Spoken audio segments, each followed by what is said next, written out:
एक समय की बात है, एक विशाल और घने जंगल में एक शक्तिशाली शेर रहता था जिसका नाम सिम्बा था। उसे जंगल का राजा माना जाता था और सभी जानवर उससे डरते थे और उसका सम्मान करते थे।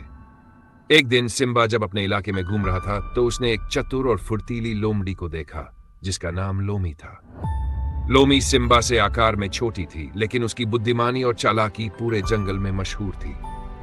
सिम्बा लोमी की ख्याति से प्रभावित होकर उसके पास गया। लोमी, मैंने तुम्हारी तेज दिमागी के बारे में सुना है, क्या हम एक सौदा करें? सिम्बा ने गहरी और गर्वित आवाज में कहा। लोमी मुस्कुराई और सिम्बा की ओर देखा। सौदा?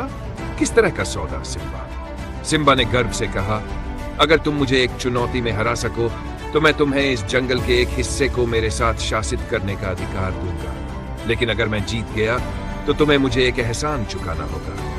लोमी, जो कभी किसी चुनौती से पीछे नहीं हटती थी, ने कहा, मैं तुम्हारी चुनौती स्वीकार करती हूँ सिम्बा, लेकिन याद रखना सिर्फ ताकत ही सब कुछ नहीं होती। सिम्बा हंसा। यह हम देखेंगे। चुनौती तय हो गई। सिम्बा और लोमी को एक खतरनाक नदी पार करनी थी। जो भी पहले दूसरी तरफ पहुंचेगा वही विजेता माना जाएगा। नदी में कई बाधाएं थी जो उनके धैर्य और कौशल की परीक्षा लेने वाली थी। जैसे ही दौड़ शुरू हुई, सिम्बा अपनी पूरी ताकत से नदी में कूद पड़ा। उसे लगा कि उसकी ताकत उसे आसानी से दूसरी तरफ पहुंचा देगी, लेकिन लोमी अपनी बुद्धिमानी का उपयोग करते हुए एक अलग रास्ते पर चल पड़ा। उसने नदी के किनारे एक संकरी पगडंडी देखी और चट्टानों और पेड़ों की मदद से फुर्ती से नदी पार कर ली। जबकि सिम्बा तेज धारा से जूझ रहा था, लोमी समझदारी से जल्दी ही दूसरी तरफ पहुंच गई।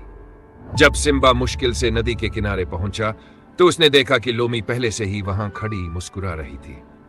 तुमने ऐसा कैसे किया? सिम्बा ने हैरानी से पूछा। लोमी ने मुस्कुराकर कहा, यह हमेशा ताकत के बारे में नहीं होता सिम्बा, कभी कभी बुद्धि ताकत से जीत जाती है। सिम्बा, जो थोड़ा शर्मिंदा था, ने सम्मान से सिर झुका लिया। तुमने अपनी बात साबित कर दी लोमी, मैं अपना वादा निभाऊंगा। अब से तुम इस जंगल के इस हिस्से को मेरे साथ शासित कर सकती हो। उस दिन के बाद सिम्बा और लोमी ने मिलकर जंगल पर शासन किया। सिम्बा ने लोमी को साहस और ताकत का महत्व सिखाया और लोमी ने सिम्बा को बुद्धि और रणनीति का महत्व समझाया। दोनों मिलकर जंगल के सबसे सम्मानित शासक बन गए और उनकी अनोखी जोड़ी की कहानी जंगल में हमेशा याद की गई।